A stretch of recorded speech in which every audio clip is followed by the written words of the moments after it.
My sister took my promotion while I sacrificed my career, so I exposed her lies publicly. And what unfolded left everyone shocked and silent. I'm a 31-year-old guy, and for most of my career, I believed that loyalty and hard work always pay off. That belief shaped every choice I made. The long nights, the skipped weekends, the countless times I picked up extra shifts just to make sure the project didn't fall apart. I've worked at the same company since I was 22. Back then, I thought stability meant success. I was proud of being the guy everyone could rely on, the quiet problem solver who didn't need praise to keep going. My younger sister, Mia, has always been the opposite. She's charming, outgoing, the kind of person who can talk her way into anything. Growing up, our parents adored her energy, while I played the background, the one who fixed things when she got into trouble. That dynamic never really changed. When Mia graduated, she struggled to find a job, and I pulled some strings to get her an interview where I worked. I remember her hugging me and saying, "You're the best brother ever. I won't let you down." I believed her. At work, she became the new favorite instantly, laughter echoing from her desk. Co-workers drawn to her like moths to light, and I didn't mind. I was proud of her. I even stayed late helping her with reports and presentations, quietly making sure her work looked polished. It felt like helping family, not competition. One afternoon, my manager pulled me aside. "We're opening a new project lead position soon," he said, his tone casual but his smile knowing. "Keep doing what you're doing. You're in a strong position." My heart raced. 10 years of sacrifice finally meant something. I could see the future, a real promotion, recognition, maybe even financial stability. But that small spark of hope would soon become the start of a nightmare I never saw coming. Mia settled into the company faster than anyone expected. Within weeks, she knew everyone from the interns to the CEO's assistant. She had this effortless charm that made people trust her, even when she barely knew what she was doing. Meanwhile, I stayed in my lane, managing my team, cleaning up behind the scenes, making sure the projects ran smoothly. I didn't mind being in the shadows. I'd been there all my life. But then I started noticing things. Mia would come to me late at night, asking for quick help on tasks she didn't understand. "You're so much better at explaining this stuff," she'd say sweetly, sliding her laptop toward me. I'd end up rewriting entire reports while she texted or scrolled through her phone. "Thanks, big bro," she'd grin. "You're a lifesaver." I told myself it was fine. She was still learning. What stung, though, was how quickly the praise started rolling in for her. My boss would compliment her in meetings for handling the department reports so efficiently. Coworkers admired her leadership potential. Even the regional manager stopped by once to congratulate her on a project that, ironically, I had stayed up until 2 a.m. fixing. I laughed it off, saying, "Teamwork, right?" But deep down, something twisted in my gut. One afternoon, during lunch, a coworker leaned over and joked, "Man, your sister's really climbing the ladder fast. Guess she's taking after her mentor, huh?" He laughed, but the words stuck. Mentor, not equal, not partner. That night, I sat in my car after work, the empty parking lot glowing under the streetlights. For the first time, I wondered if helping Mia had been a mistake, not because I didn't love her, but because maybe she'd started believing she didn't need me anymore. And soon, I'd learned just how far she was willing to go to prove it. A few months later, life threw a curveball I didn't see coming. My mom collapsed one morning while grocery shopping. The doctor said it was a heart condition, serious, but manageable with care and rest. I was terrified. She'd always been the glue of our family, and suddenly, she needed constant help. So, I did what I always did. I stepped up.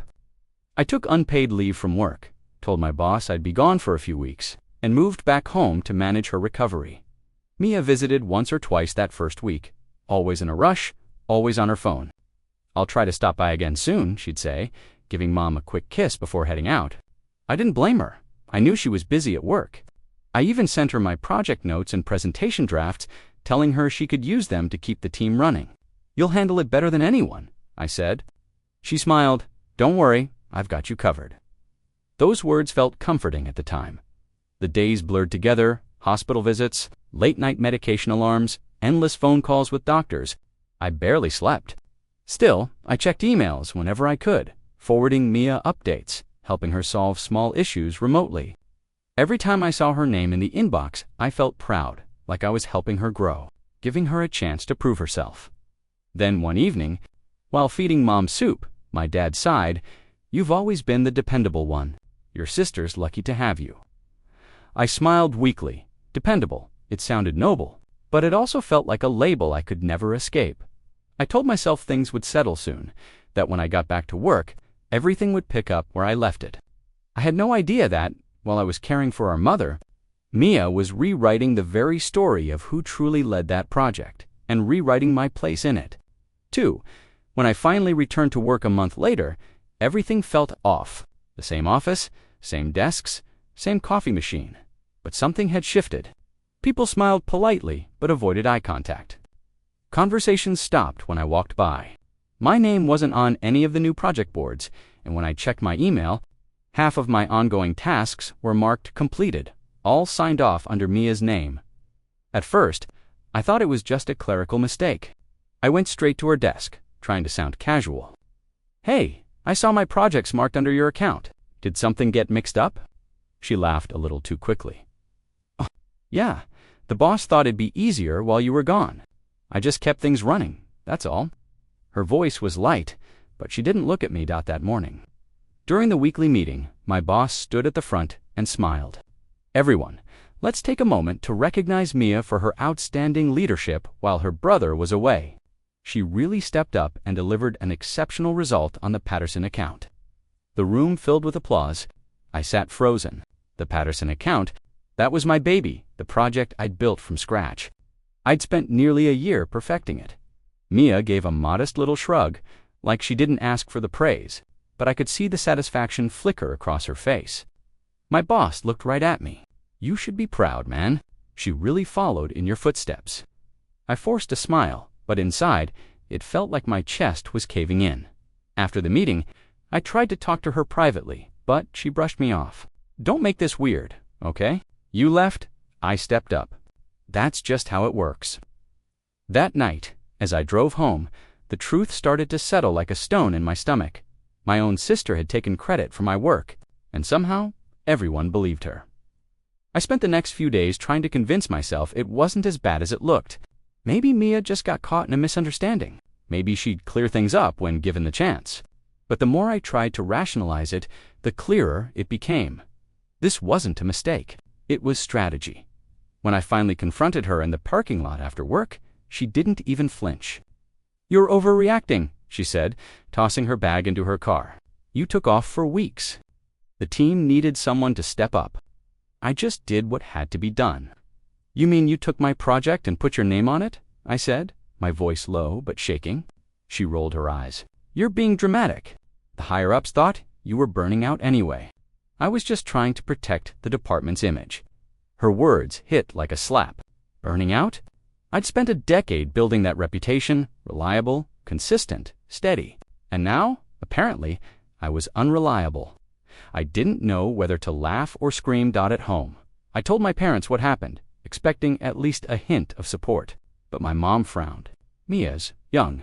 Maybe she just got carried away. Don't make a scene, okay? Families shouldn't fight over office politics." My dad sighed, adding quietly, "She's ambitious. Maybe it's her time now." That was the moment it clicked. They'd always seen me as the caretaker, the one who made sacrifices, not the one who succeeded. I wasn't supposed to win, only to help others win. Back at work, the rumors started to spread, whispers that I'd lost motivation, that I couldn't handle pressure anymore. I could see the shift in people's eyes. The respect I'd spent years earning was slipping away, replaced by polite pity. And as Mia smiled her way through meetings, climbing higher each week, I realized this wasn't just about a project anymore. It was about erasing me one rumor, one lie at a time. I stopped sleeping properly after that. Every night, I lay awake replaying every conversation. Every time I'd stayed late fixing Mia's mistakes, every time I'd said, "Don't worry, I've got it." My own loyalty had become the weapon she used to bury me one night. After another long day of being ignored in meetings, I decided I needed the truth, not guesses, not feelings, proof. I stayed late at the office, under the pretense of finishing reports. When the building emptied out, I logged into the shared project archives. My hands were trembling. I opened her presentation drafts. And there it was, my words, my structure, my spreadsheets. Entire sections of my proposals copied word for word right down to my personal formatting style. Even the internal notes I used as reminders, she'd left them in. I stared at the screen, numb. My cursor hovered over the timestamps. All created weeks before I left for family leave. The evidence was undeniable. But what shattered me most wasn't the plagiarism, it was the email chain I found next. Mia had forwarded my drafts to upper management, writing. I've been refining the strategy since my brother took a step back. It's been a lot to handle, but I think it's coming together nicely. She hadn't just stolen my work, she'd rewritten the narrative, making it sound like I had abandoned everything, and she had rescued it. For a long time, I just sat there, the monitor's glow reflecting off my shaking hands. I wanted to scream, to smash the keyboard, to confront her right there. But then something inside me shifted. A colder, steadier part of me whispered, "Don't react, document." So I did. I backed up every file, every email, every timestamp. If Mia wanted a war built on lies, I'd fight it with the truth. And from that moment, I stopped being her protector and started becoming her reckoning.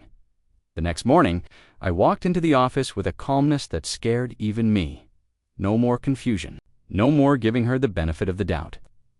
Every smile she flashed felt rehearsed. Now every good morning like a taunt. I knew what she'd done, but I wasn't going to let emotion ruin the one thing I still had. Control. So I played along. I congratulated her in meetings, offered help when she struggled, and acted every bit the supportive brother everyone expected me to be. Behind the scenes, I became something else entirely methodical. I gathered every file, backed up every server message, screenshot every version history. I even started keeping notes of our conversations, timestamped and word-for-word. At home. My parents noticed the shift. "You've been quiet lately, Mom," said one evening over dinner. "Mia told us she's in the running for some leadership role. Isn't that great?" I forced a smile. "Yeah, she's worked hard." Inside, the words burned. Worked hard. She'd built her castle with the bricks I laid. Mia was glowing these days. New clothes, new confidence, always talking about the next phase of her career. She'd even started mentoring others, quoting advice I'd once given her like it was her own wisdom. Every time she spoke, I could hear my voice, stolen, rearranged, repackaged as hers. Still, I said nothing. Not yet, because I knew her kind of success couldn't survive sunlight. I just had to wait for the right moment to pull back the curtain that night. Sitting alone in my car after another long day, I looked at the folder labeled Proof on my flash drive. It was all there, everything I needed to expose her. My hands tightened around it, pulse steady. The time for silence was ending. Soon everyone would see the truth, and Mia would finally realize what it feels like to be invisible. The company's annual banquet was supposed to be a celebration, a night of laughter, champagne, and awards. For me, it felt like a funeral. I remember standing at the edge of the ballroom, drink in hand, watching people gather around Mia like she was royalty. Her laughter carried over the clinking glasses and soft jazz music, sweet and hollow at the same time. Then the moment came. My boss took the stage, microphone in hand. "This year, we're proud to honor someone who's demonstrated extraordinary leadership and initiative. Mia Collins." The applause hit like thunder. I froze, every muscle tightening. My vision blurred for a second as she walked up in that silver dress, smiling like she'd earned every bit of it. When she reached the mic, she looked right at me.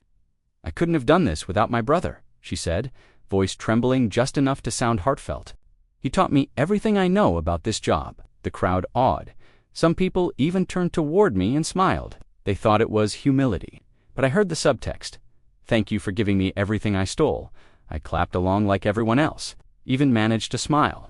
But when I sat back down, my chest felt like it was on fire.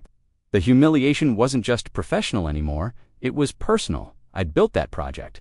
I'd sacrificed sleep, health, and time with family for it. And now, the woman I'd trusted most was using my legacy as a trophy. Later that night, I sat alone in my car outside the venue. My hands gripped the steering wheel until my knuckles turned white.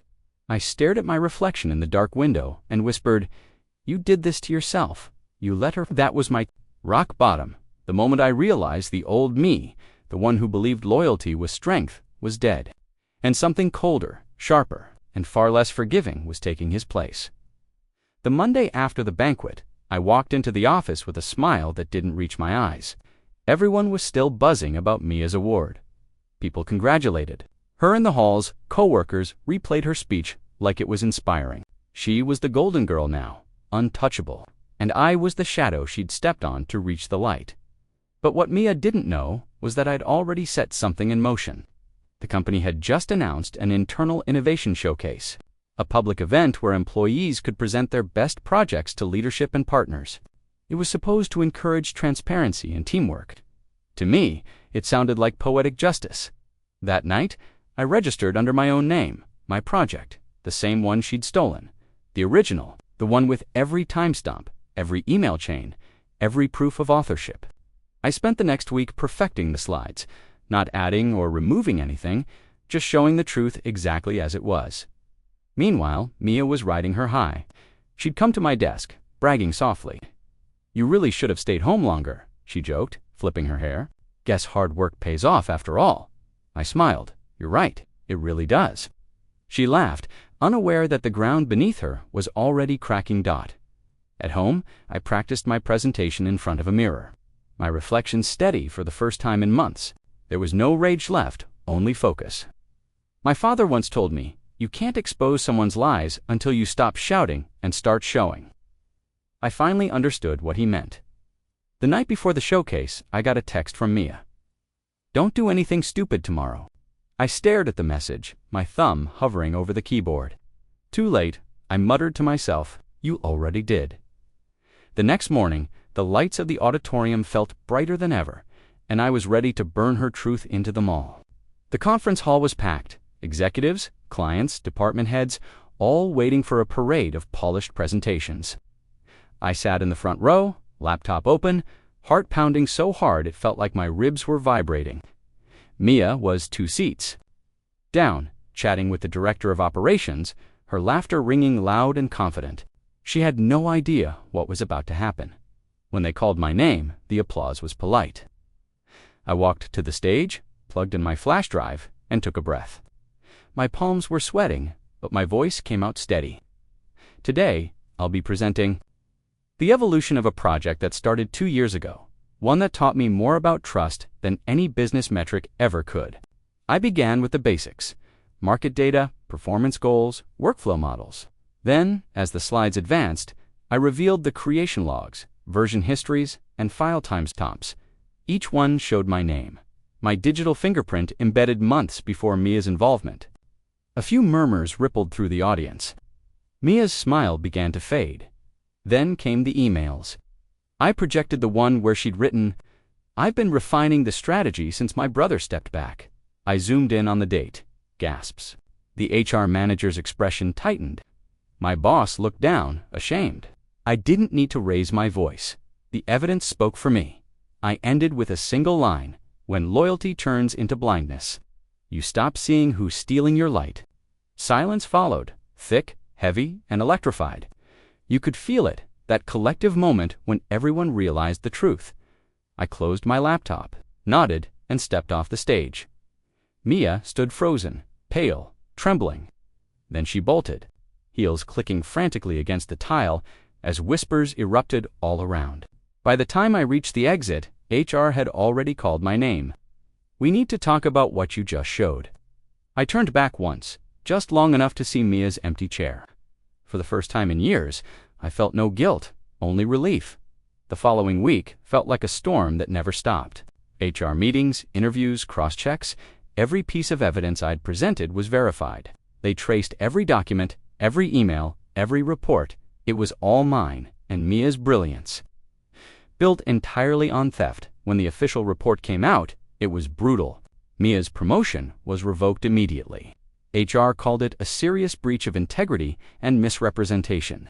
She was given a final warning and demoted to an assistant role under strict review. The same people who once worshipped her now avoided eye contact. The queen had fallen, and the kingdom wanted nothing to do with her. But instead of satisfaction, I felt hollow. "You should have come to us sooner," he said softly. "You're one of the best employees we've ever had.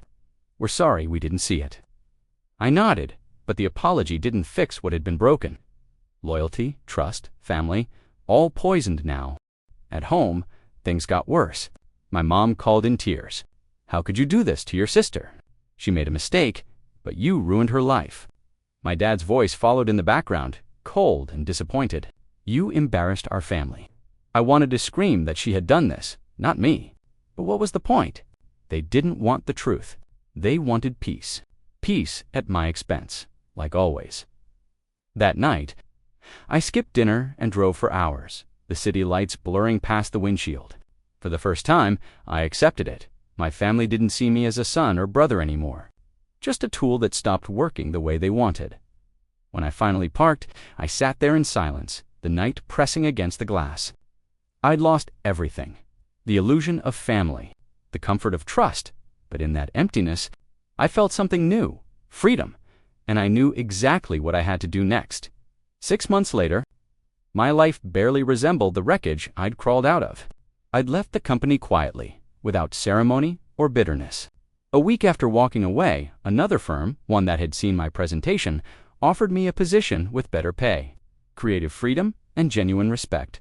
It was surreal at first, being treated like I actually mattered. The first morning at my new job, I remember standing by the window of my new office, watching the sunrise stretch across the skyline. No weight on my chest, no pretending, just peace. For the first time in years, I wasn't defined by someone else's shadow. Mia tried to reach out a few times. Texts, missed calls, one awkward voicemail that began with a shaky, "Hey, I'm sorry," before trailing off into silence. I listened once, then deleted it. Not out of anger, but because I finally understood that some apologies are only meant to ease guilt, not heal wounds. My parents still haven't fully forgiven me. They talk to Mia often, but our calls are short and formal. And I'm okay with that. I've stopped trying to earn love that only comes when I'm losing. I learned that boundaries aren't cruelty, they're survival. Sometimes, late at night, I think back to that banquet, her standing on that stage, glowing under the lights that should have been mine. But now, when I picture it, the sting is gone. Because I realize the truth, she can keep the spotlight. I'd rather keep my integrity. As I shut down my computer one evening, I glanced at my reflection in the dark screen. "You finally made it," I whispered. Not the way I expected, not with applause or awards, but with peace, self-respect, and freedom. Then I closed my laptop, walked out of the building and into the city's warm night air, leaving behind the ghosts of who I used to be, and finally stepping into the life I'd built for myself on my own terms